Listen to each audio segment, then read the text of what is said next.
हिंदू धर्म में एकादशी का व्रत महत्वपूर्ण स्थान रखता है। प्रत्येक वर्ष 24 एकादशियां होती हैं। जब अधिक मास या मलमास आता है तब इनकी संख्या बढ़कर 26 हो जाती है। ज्येष्ठ मास कृष्ण पक्ष की एकादशी को अपरा एकादशी कहा जाता है। एकादशी को कई जगह देहाती भाषा में ग्यास या ग्यारस भी कहा जाता है। अपरा एकादशी का व्रत भगवान विष्णु को समर्पित है और इस व्रत को करने से मनुष्य को सभी पापों से मुक्ति मिलती है। अपरा एकादशी के दिन भगवान विष्णु का पूरे विधि विधान से पूजन करने के साथ ही इस कथा का पाठ करना भी बेहद जरूरी है। कहा जाता है कि इस एकदशी व्रत को करने से भूत योनि और ब्रह्महत्या जिसे पापों से भी मुक्ति मिल जाती है। आइए साथ मिलकर इस अद्भुत व्रत की पावन कथा सुनते हैं और भक्तिरस का आनंद लेते हैं। एक बार धर्मराज युधिष्ठिर ने श्री कृष्ण जी से पूछा कि हे भगवान, कृपा कर ज्येष्ठ माह की कृष्ण एकादशी व्रत का नाम बताएं, साथ ही इस व्रत की दिव्य महिमा से भी मुझे अवगत कराएं। तब भगवान श्री कृष्ण ने कहा, हे राजन, ज्येष्ठ कृष्ण पक्ष की एकादशी अपरा एकादशी कहलाती है, क्योंकि यह अपार पुण्य फल एवं धन संपत्ति देने वाली है। जो भी मनुष्य इस व्रत को करते हैं वे पृथ्वी लोक के समस्त सुख भोग कर मोक्ष को प्राप्त होते हैं। यह एकादशी अचला तथा अपरा दो नामों से जानी जाती है। भगवान कृष्ण आगे कहते हैं कि एक समय किसी राज्य में महिध्वज नाम के एक अत्यंत धर्मात्मा राजा हुआ करते थे। राजा महिध्वज जितने सदाचारी और धर्मात्मा थे, उनका छोटा भाई वज्रध्वज उतना ही अधर्मी प्रवृत्ति का था। वज्रध्वज मन ही मन अपने बड़े भाई राजा महिध्वज से द्वेष रखता था और उनकी हत्या करने के लिए षड्यंत्र रचता रहता था। एक बार पापी वज्रध्वज अवसर पाकर अपने भाई महिध्वज की हत्या कर उन्हें जंगल में फिंकवा देता है और खुद राजा बनकर राज करने लगता है। इस अकाल मृत्यु के कारण राजा महिध्वज को प्रेत योनि में रहना पड़ता है। वह उसी जंगल में पीपल के पेड़ पर प्रेत रूप में रहने लगते हैं। उनकी मृत्यु के पश्चात वज्रध्वज अपनी प्रजा पर अत्याचार और दुराचार शुरू कर देता है। साथ ही महिध्वज भी प्रेत बनकर जंगल के रास्ते से आने जाने वाले लोगों को सताने लगते हैं। लेकिन उनके द्वारा किए गए पुण्य कर्मों का फल जल्द ही उन्हें प्राप्त होता है। एक दिन अचानक धौम्य नामक ऋषि उस जंगल से गुजरते हैं और अपने मजबूत तपोबल से वे राजा महिध्वज की सारी आपबीती जान लेते हैं और उनकी सहायता करने की सोचते हैं। सर्वप्रथम ऋषि धौम्य राजा महिध्वज के प्रेत को पीपल के पेड़ से उतारकर उन्हें परलोक विद्या का उपदेश देते हैं। दयालु ऋषि राजा महिध्वज को प्रेत योनि से मुक्ति दिलाने के लिए स्वयं ही अपरा एकादशी का व्रत करते हैं और उसका संपूर्ण पुण्य फल प्रेत रूप राजा को अर्पित कर देते हैं। इस पुण्य के प्रभाव से राजा को प्रेत योनि से मुक्ति मिल जाती है और वह ऋषि को धन्यवाद देते हुए दिव्य देह धारण कर पुष्पक विमान में बैठकर स्वर्ग की ओर प्रस्थान करते हैं।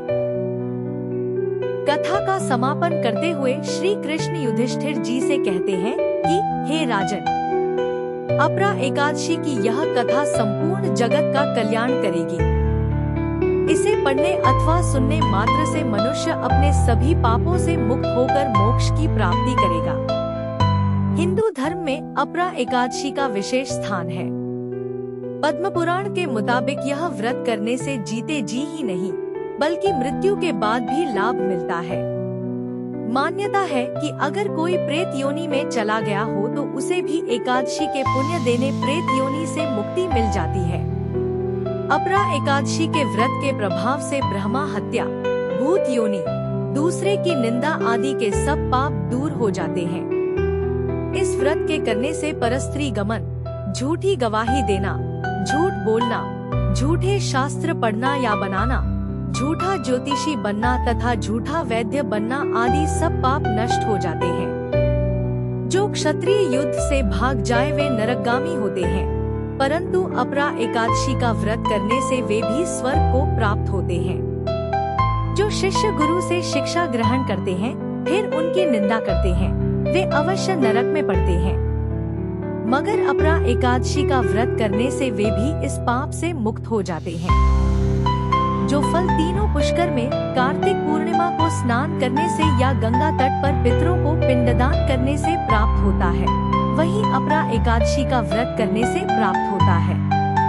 मकर के सूर्य में प्रयागराज के स्नान से, शिवरात्रि का व्रत करने से, सिंह राशि के बृहस्पति में गोमती नदी के स्नान से, कुंभ में केदारनाथ के दर्शन या बद्रीनाथ के दर्शन, सूर्य ग्रहण में कुरुक्षेत्र के स्नान से, स्वर्णदान करने से अथवा अर्ध प्रसूता गोदान से जो फल मिलता है, वही फल अपरा एकादशी के व्रत से मिलता है।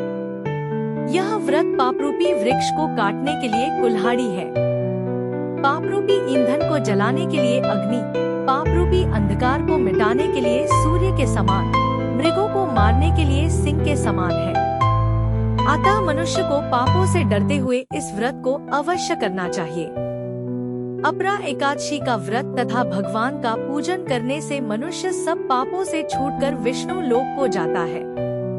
अपरा एकादशी का व्रत शुद्धता और श्रद्धा से किया जाना चाहिए। व्रत की शुरुआत दशमी तिथि की रात से ही होती है। दशमी की रात को सात्विक भोजन ग्रहण कर संकल्प ले कि अगले दिन एकादशी का व्रत करेंगे। प्रातःकाल ब्रह्मा मुहूर्त में उठकर स्नान करें। विशेषतः यदि संभव हो तो गंगाजल युक्त जल से स्नान करें। फिर भगवान विष्णु का ध्यान करते हुए व्रत का संकल्प लें।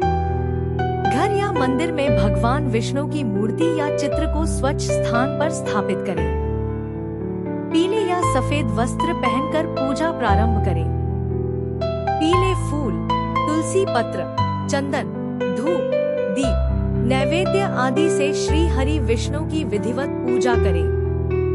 व्रत के दिन भक्तजन विष्णु सहस्रनाम, भगवद गीता या अन्य विष्णु संबंधित ग्रंथों का पाठ कर सकते हैं। इस दिन दिन भर व्रती को उपवास करना चाहिए। यदि पूर्ण उपवास संभव न हो तो फलाहार लिया जा सकता है। रात को भगवान विष्णु की आरती और भजन कीर्तन करें और रात्रि जागरण करें। द्वादशी तिथि को ब्राह्मण भोजन और दान दक्षिणा देकर व्रत का पारण करें।